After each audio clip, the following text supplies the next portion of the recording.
আসসালামু আলাইকুম বন্ধুরা, কি মজার রেসিপিতে সবাইকে স্বাগতম। আজকে আমি তোমাদের সাথে শেয়ার করব সুজির বরফি বা হালুয়া রেসিপি। এর জন্য প্রথমে একটি বাটিতে আমি সামান্য পরিমাণ ঘি মাখিয়ে নিচ্ছি। তোমরা ঘিয়ের পরিবর্তে তেলও দিতে পারো।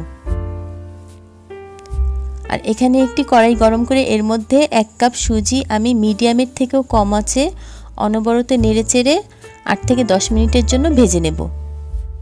আর এখানে সুজিটা যত বেশি সুন্দর ভাজা হবে হালুয়াটা খেতে কিন্তু তত বেশি মজা হবে। এর জন্য একটু সময় নিয়ে ধৈর্য নিয়ে সুজিটাকে অনবরত অনেকক্ষণ ভেজে নিতে হবে।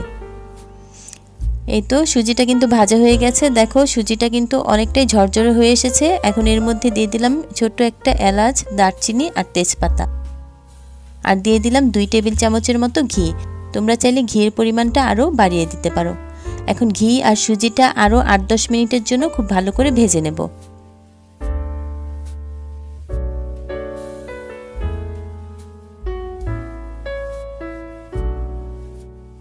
এই তো ভাজা হয়ে গিয়েছে। এখন এর মধ্যে দিয়ে দেব 1 কাপ চিনি। এখন চিনি আর সুজিটাকেও আমি আরও 3-4 মিনিটের জন্য ভেজে নেব।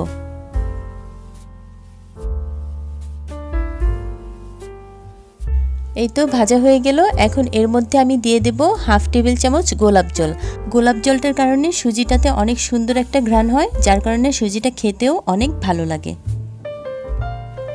এখন এর মধ্যে দিয়ে দেব 1/4 কাপ পানি। এখন পানি আর সুজিটাকে আমি অনবরত নেড়েচেড়ে রান্না করে নেব যতক্ষণ পর্যন্ত না সুজিটা ঘন হয়ে আসছে আর পাতিল থেকে নিজে নিজে উঠে আসছে ততক্ষণ পর্যন্ত।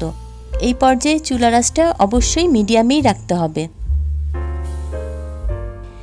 এই পর্যায়ে চিনিটা গলে কিন্তু অনেকটা পানি উঠেছে, এতে ভয়ের কিছু নেই। অনবরত নাড়াচাড়া করতে করতে সুজিটাকে রান্না করে নিতে হবে যতক্ষণ পর্যন্ত না সুজিটা পাতিল থেকে উঠে আসছে ততক্ষণ পর্যন্ত।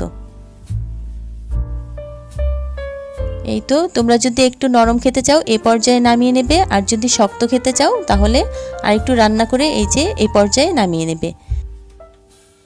এখন আমি চুলাটা বন্ধ করে ঘি মাখানো বাটিটার মধ্যে সুজিটা ঢেলে নিচ্ছি। এই তো হয়ে গেল। এখন উপর থেকে আমি বাদাম কুচি দিয়ে দিলাম আর দিয়ে দিলাম সামান্য টুটি ফ্রুটি। খুব সহজেই ঘরে কিভাবে টুটি ফ্রুটি বানানো যায় তার একটি ভিডিও আমার চ্যানেলে আছে, লিঙ্কটা ডেসক্রিপশন বক্সে দিয়ে দেবো, চাইলে দেখে নিতে পারো।